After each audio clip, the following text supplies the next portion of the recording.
됐습니다. 그래서 오늘은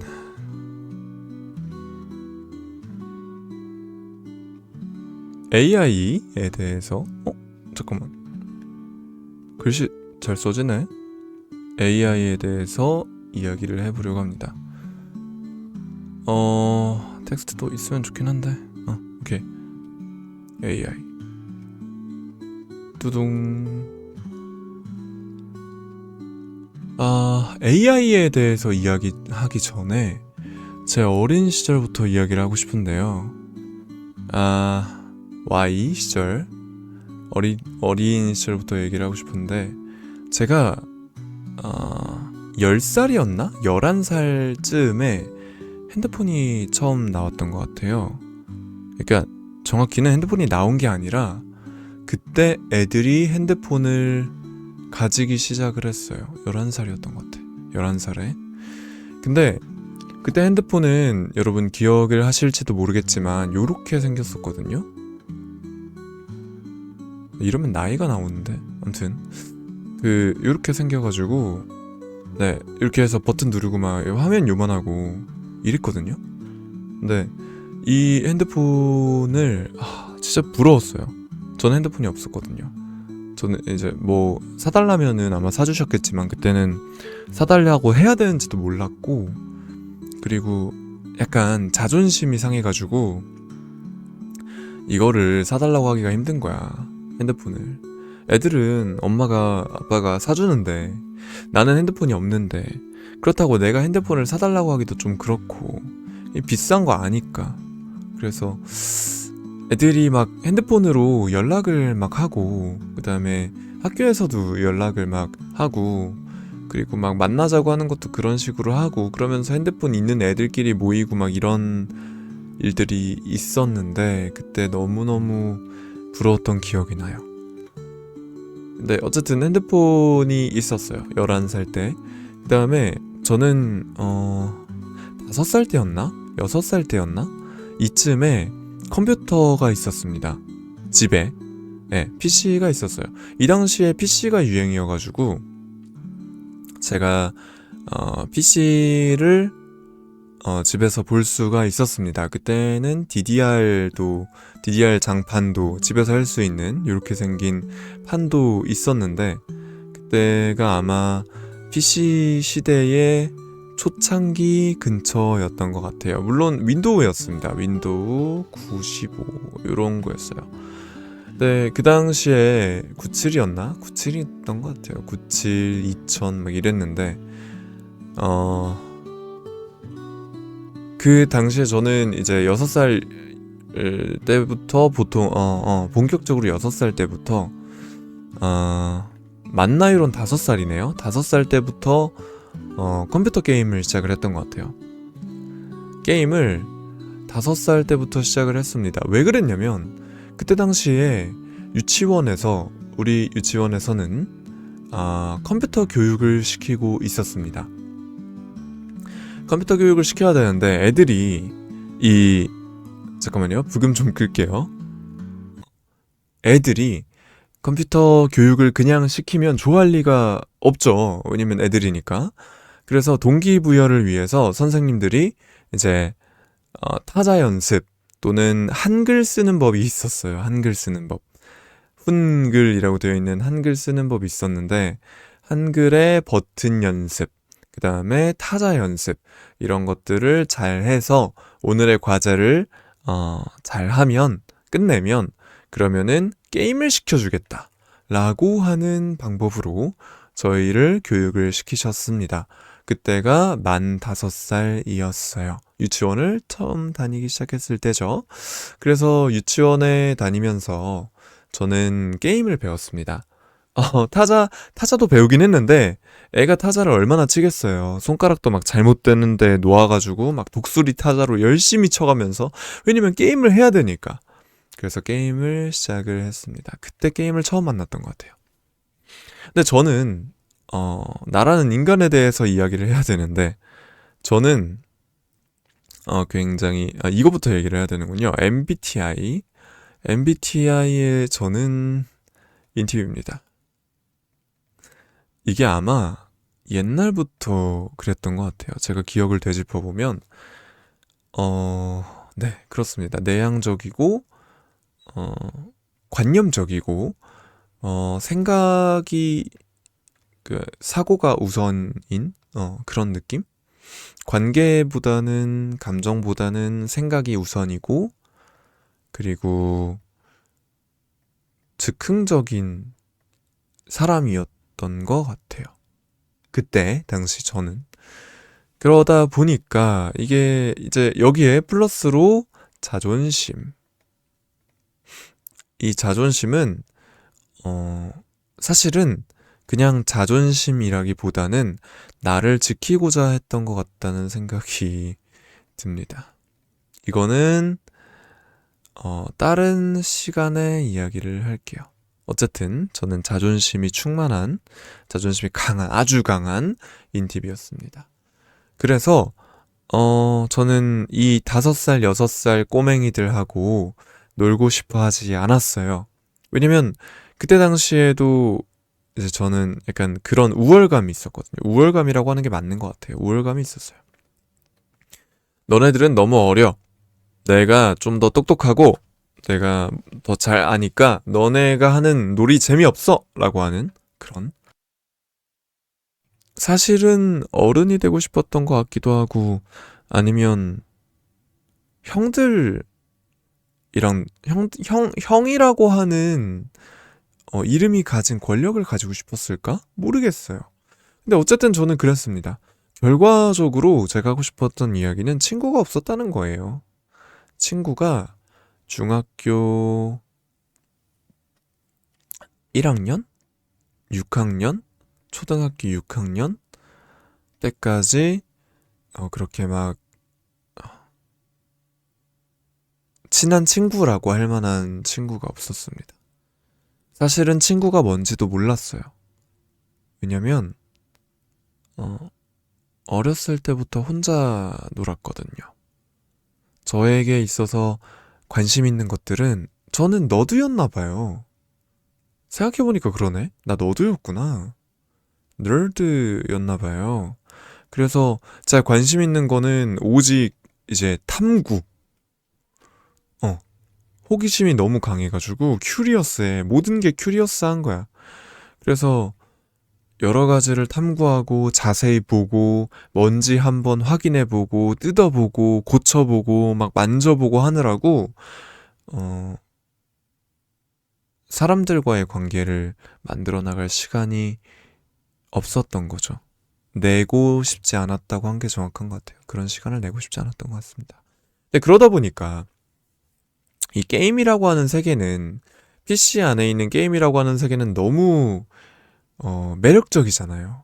그 세계는 내가 몰랐던 것들이 들어있고, 내가 경험할 수 없는 것들이 들어있고, 내가, 밖에서 함부로 경험할 수 없는 이야기들과 일들이 벌어진단 말이에요. 그래서 정말 정말 게임을 좋아했는데, 근데 반대로, 이게, 뭐라고 해야 될까? 음, 상반되는 거죠. 너무 상반되는 거야. 이게 현실, 그러니까, 내가 어쨌든 저는 초등학교, 중학교, 고등학교를 다녀야 했고 학교를 다녀야 되잖아. 학교를 다녀야 돼. 유치원도 다녀야 돼. 어린이집도 다녀야 돼. 그리고 뭐 엄마가 늦게 오면 아빠가 늦게 오면 나는 그 놀이방이라고 옛날엔 불렀는데 그 애들을 이제 맡아주는 타가소는 아닌 것 같고 아무튼 그런 곳에도 있었어야 돼. 그러니까 이게 너무 싫은 거예요. 너무 힘들었어, 솔직히. 이 학교라는 공간이 정말 너무너무 힘들었습니다. 그게 초등학교 1학년 때부터 초등학교 5학년 때인가? 4학년 때인가? 이때까지 계속된 것 같아요. 학교 가는 게 너무 괴로운 거야. 아무것도 안 해, 가면. 이게, 진짜 너무너무 힘들었습니다. 그리고 저는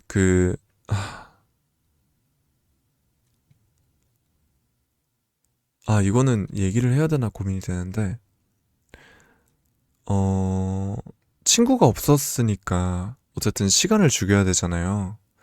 그러면 할 수 있는 게 책을 보는 거밖에 없었어요. 그래서 저는 이 아래에 있는 책부터 위에 있는 책까지 읽어나가면서 자랐습니다. 근데 이러다 보니까 무슨 문제가 생겼냐면 학교에 딱 들어갔어. 학교에 들어갔어. 1학년이야. 난 1학년이거든? 근데 1학년이 배우는 걸 이미 책에서 다 배운 거야. 수업 시간에 하는 게 너무 유치하게 느껴져. 왜냐면 난 이미 다 알고 있거든. 여기서 다 배웠어.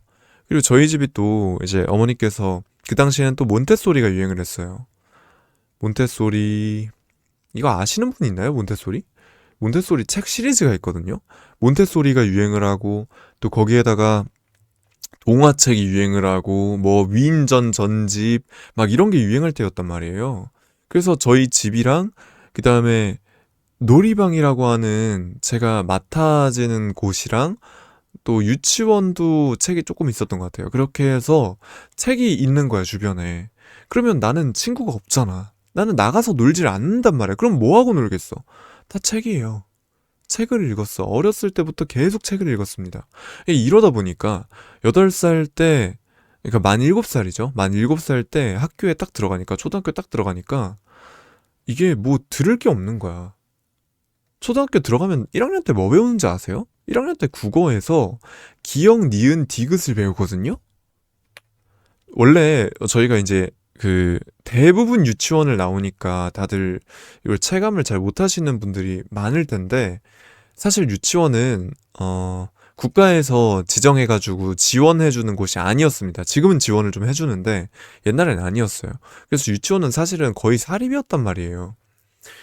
그러다 보니까 사립 유치원을 다닌 나, 그리고 거기서도 또 그런 활동들을 할 거 아닙니까? 막 가나다라 마바사 뭐 기역 니은 디귿 공예 활동 뭐 막 만들고 막 이런 것들을 하잖아요. 나는 의도하진 않았는데 그 아이 시절에 엘리트 교육을 이미 받았던 거야. 초등학교 4학년까지 통할. 4학년? 4학년이겠다. 그때까지 통할. 그러니까 이게 재앙이었습니다. 진짜 재앙이었어요. 왜냐면 수업 시간이 너무 괴로운 거야. 아니, 뭐, 뭘 해요, 이 시간에? 이 시간에 난 뭘 해야 되는 거야? 난 이미 교과서에서 나오는 모든 내용을 이미 다 알고 있어. 다 배웠어. 내가 모르는 거는 국어 시간에 국어 교과서에 실려 있는 문학뿐이었어. 심지어 나는 수업 시간에 할 짓이 없어서 그 문학책을 다 읽었어요. 교과서를 다 읽었다고. 그럼 뭘 해? 교과서 두께가 초등학교 교과서 어떤지 아시죠? 교과서 두께가 막 이만해. 엄청 얇아. 보통 책이 이만하면 교과서 책은 요만하단 말입니다. 초등학교 교과서니까. 그러면 할 게 없어요. 어. 그러니까 수업 시간에 수업을 안 들어. 그러면 선생님이랑 친해지지도 않아. 왜냐면 수업 시간에 나는 딴짓하고 있으니까. 그러면 이게 그리고 뭐 애들이 이거를 알았겠습니까? 제가 이런 책을 막 읽고 있는 상황인데 좀 뭐 어렸을 때 막 삼국지 만화책으로 보기 시작해가지고 소설책으로 삼국지 만화에서 삼국지 연의로 넘어간 인간인데 동화책도 뭐 싹 다 섭렵하고 막 인어공주, 안데르센, 뭐 이소부화 막 다 이제 읽어서 이제 책장에 읽을 책이 남아있지 않은 시점인데 애들이랑 얘기가 통했겠어요? 애들이 막 어디 막 다쳐서 와가지고 딱지 자랑하면서 나 여기 다쳤다 저기 다쳤다 막 이러면서 자랑을 하는 동안 저는 그 생각을 하는 거죠. 왜 그걸 자랑하지? 하면서 한편으론 그 생각도 하는 거야. 나 그거보다 더 큰 딱지 있는데. 어쩔 수 없어, 애니까. 근데 이제 약간의 그 자존심과 우월감 이것 때문에 어, 친구를 만들기가 더 어려웠습니다. 진짜 힘들었어요. 근데 수업이 11시에 끝나잖아. 수업이 11시에 끝난단 말이야. 그러면은 8시 반이었나? 등교였던 것 같아요. 기억으론. 8시 반 등교야. 근데 이게 11시에 끝나요. 그러면 나는 뭘 해야 돼? 그리고 11시에 끝나면 여기서 끝나는 게 아니야. 내가 어렸을 때는 이제 자동문이 없었어요. 비밀번호가 없었다고. 그러다 보니까 저는 열쇠를 가지고 다녔어야 되는데 그 열쇠를 엄마가 안 줬어. 너무 어리니까. 8살이니까. 그러면 저는 이제 2학년, 3학년 될 때까지는 집에 못 들어갔어요. 집에 집 열쇠가 없어 나한테. 그럼 어떡해요? 놀이방이야. 놀이방이야. 근데 놀이방에 뭐가 있어요? 없어. 나 놀이방에 있는 책을 다 읽었다니까?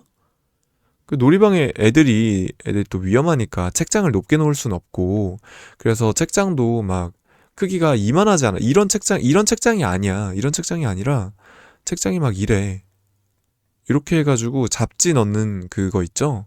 거기에 이제 책이 이렇게 들어가 있는 거야. 아니면은 애들 눈높이에. 어차피 애들 있는 곳이니까 이렇게 이런 책장을 썼단 말입니다. 그러니까 이거 다 읽었지. 할 게 없어. 할 게 없다고. 아무것도 없어. 그러니까 저는 뭐라고 해야 되지? 너무너무 외롭고 심심한 어린 시절을 보냈던 것 같아요. 그러다 보니까 이제 할 게 없다 보니까 그걸 이제 원장 선생님도 아시지. 그러니까 나를 그 원장 선생님의 집이 1층이 놀이방이고 2층이 집이셨거든요. 2층으로 올려보내. 그래서 본인의 집에 있는 그 원장 선생님의 아들, 딸들을 위해서 사셨던 책들을 저한테 읽게 해주신 겁니다. 어차피 거기서 책밖에 안 읽으니까 나는. 그래서 이제, 그리고 놀이방에 있는 애들도 나이가 막 3세, 4세, 그 유치원도 못 다니는 애들이었어요. 근데 저는 여기서 또 컸기도 했고, 엄마가 또 막 늦게 오시고 이러니까, 여기서 이제 엄마 올 때까지 같이 기다리자 이러면서 기다렸던 거죠. 근데 나이가 들다 보니까 제가 유치원생이 되고 초등학생이 됐는데도 여기 있으니까 저를 올려보내셨던 것 같아요. 애들도 케어를 해야 되고 나도 케어가 안 되니까. 그래서 올려보내서 저는 여기서 이제 책을 읽었습니다. 그니까 뭐 애들이랑 만날 시간이 어딨어. 애들이랑 만나서 놀 시간이 어딨어요. 전 여기 있는데. 그러다 보니까 저는 계속해서 책을 읽게 됐고요. 이게 왜 이 얘기를 했냐면, 그래서 거기 가면은 책을 읽고, 놀이방 가면 책 읽고, 그 다음에 집에 오면 게임을 했습니다. 그리고 이게 제 인생이 됐어요. 이거는 조금 슬픈 얘기인 것 같긴 한데, 제 인생이 됐습니다. 그래서 이 핸드폰이 11살 때 처음 나왔을 때, 이 핸드폰으로 막 여러 가지 게임들이 있었는데, 그 게임들도 하다 보면은, 이 비용이 진짜 정말 애니콜 아시나요? 애니콜 시대의 비용? 인터넷 진짜 잘못 쓰면 진짜 큰일 나던 시절이 있었습니다. 와, 지금은 와이파이라도 있지. 그때는 그런 것도 없었어요. 그래서 LTE도 아니야. 2D도 아니야. 2G 인터넷 잘못 쓰는 순간 날아갑니다. 진짜 비용이 엄청나게 나와요. 막 월 10만 원 막 이렇게 나온 적도 있었어. 그러다 보니까 인터넷에 연결되는 게임은 못해요. 그러면 뭘 해야 되냐? 할 수 있는 게 인터넷에 접속해서 텍스트를 읽는 거밖에 없었어. 핸드폰으로. 근데 보통 휴대폰은 집 바깥에서 쓰잖아요. 그러다 보니까 집 바깥에 나왔을 때는 이제 엄마한테 핸드폰 빌려가지고 그 핸드폰으로 소설을 읽었던 겁니다. 그게 인터넷 소설이었어요. 완전 초창기. 초창기 인터넷 소설. 핸드폰 피처폰으로 하던 시절. 이렇게 돼 있어가지고 여기서 막 결국 그 소비자들, 그러니까 그 인터넷 소설을 쓰는 사람들도 10대였고 20대였고 이랬기 때문에 돈이 없었어요. 그래서 네이버 포탈 같은 데는 진짜 막 화려하게 이미지도 있고 막 CSS도 되어 있고 이러잖아요. 그러면 비용이 증가하거든요. 너무 그 다운받아 올 뭐라고 해야 되냐 데이터가 많으니까.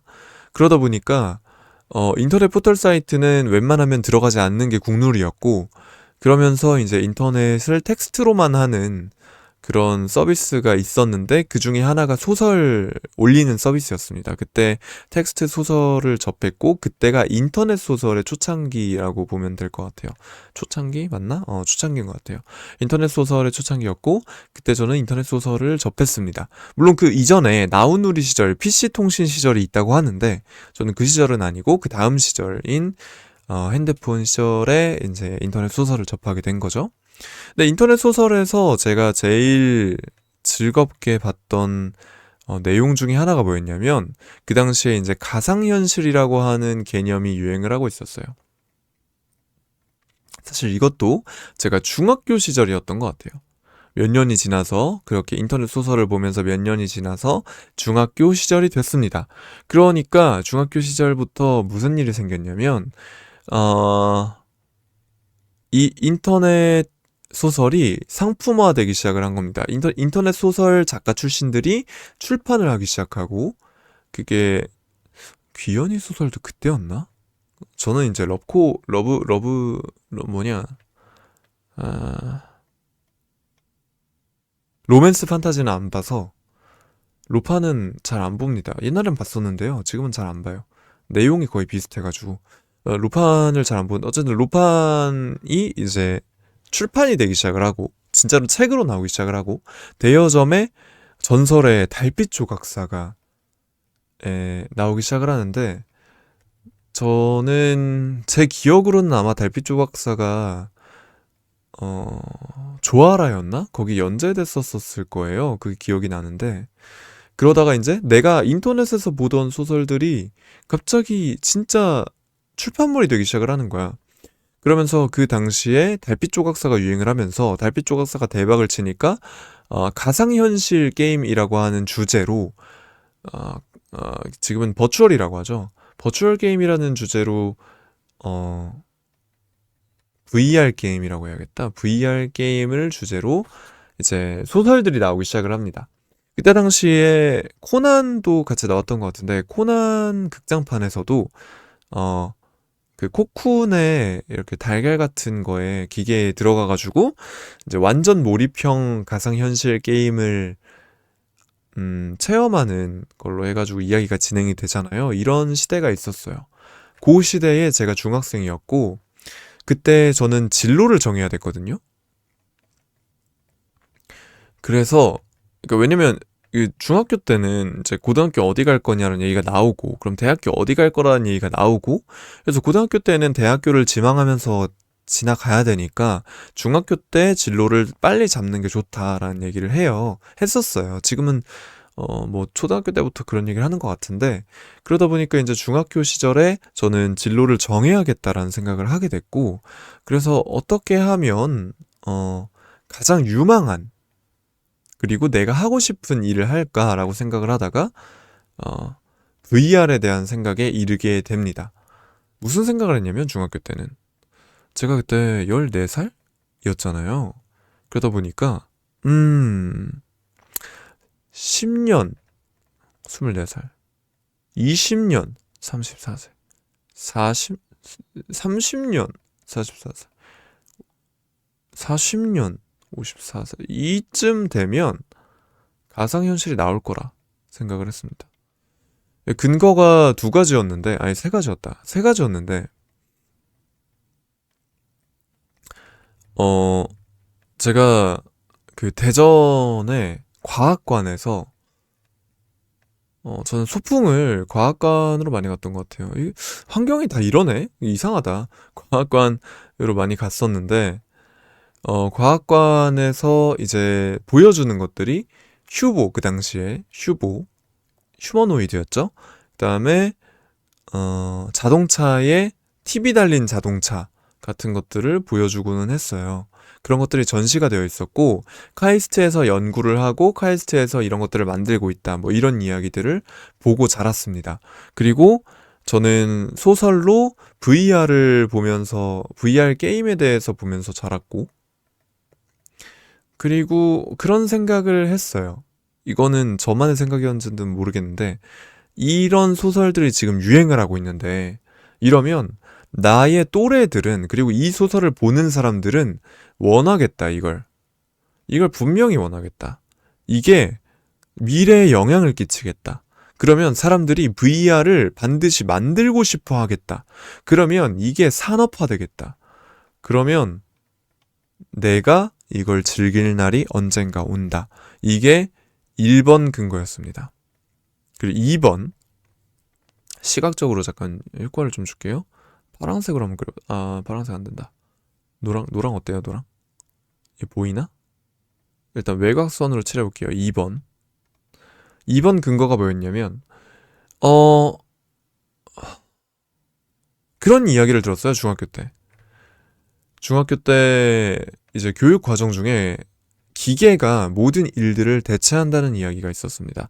로봇 공학이 발전을 해가지고 기계가 그때 당시에도 이미 그 자동차를 로봇이 만드는 과정에 대해 소개를 하고 있었거든요, 교과서에서. 그러다 보니까 로봇이 이제 자동차도 만드는데 중공업을 대체하고 그러면 일자리를 대체하고 로봇이 식기세척기도 나오고 뭐 세탁기도 있고 하니까 로봇이 일자리들을 대체할 거란 이야기가 있었어요. 그리고 그 당시에도 이제 AI까지는 생각을 안 했던 것 같은데 어쨌든 알고리즘을 통해서 일반화할 수 있는 일들은 대체될 것이다라는 이야기가 있었고, 근데 그게 제가 지금 생각해 보면은 PC 시대의 여파였던 것 같아요. 이 PC 시대 때문에 격리라고 하는 직업이 많이 줄어들었잖아요. 계산을 직접 하는 게 아니라 컴퓨터로 하고 컴퓨터로 옮기고 컴퓨터 엑셀로 작업을 했으니까. 그러다 보니까 이걸 본 이제 어른들이 그 당시 교과서에 그렇게 썼던 겁니다. 직업이 대체될 수 있다. 너네는 대체되지 않을 만한 직업을 찾아라. 대체 불가능한 직업을 찾아야 된다. 그래야 너네가 10년 뒤, 20년 뒤에 직업이 유지될 수 있다라는 이야기를 굉장히 많이 했습니다. 그래서 그때 당시에 교육과정의 목표가 뭐였냐면 창의적 인재였어요. 이게 무슨 뜻이냐면 지금 존재하지 않는 직업을 찾아 나갈 수 있는 사람, 이런 뜻으로 전 들었습니다. 그리고 나서 이제 조금 더 시간이 지나니까 창의적 인재가 뭐냐에 대한 정의부터 시작해가지고 막 이야기가 나왔었는데, 어쨌든 결과적으로 목표는 그거잖아요. 취업. 애들이 취업을 해야 되잖아. 중학교, 고등학교 막 열심히 가르쳐가지고 어디를 가? 결국 취업을 해야 된단 말이야. 대학교를 가더라도, 대학원을 가더라도 취업을 해야 돼. 일을 얻어야 된단 말이야. 직업이 있어야 돼. 그럼 그 직업이, 요즘도 그게 계속 나오고 있기는 한데, 있잖아요. 몇 년 전만 해도 코딩을 하는 사람들이 굉장히 몸값이 높아지기 시작했었습니다. 막 이렇게 상승하고 있었어요. 근데 이게 AI 나오니까 AI가 코딩을 기본적으로 도와주기 시작을 하니까 몸값이 쭉 떨어지는 거야. 그러면 국비 장학생으로 국비로 해가지고 열심히 가르쳤던 코더들 다 어디 갔어 지금? 코딩으로는 안 되는 거예요. 직업을 코딩으로 잡을 수가 없어. 이런 일들이 일어날 걸 알았기 때문에 당연히 알죠. 그러니까 이제 그런 이야기들을 하기 시작을 했던 겁니다. 이거 위험하다. 너네 지금 없어지지 않을 직업을 찾아야 된다. 그래서 그것 때문에 저도 고민을 했고, 그래서 없어지지 않은 직업이 뭘까라고 생각을 하다가 결국 거기까지 갔어요. 소비자는 누군가.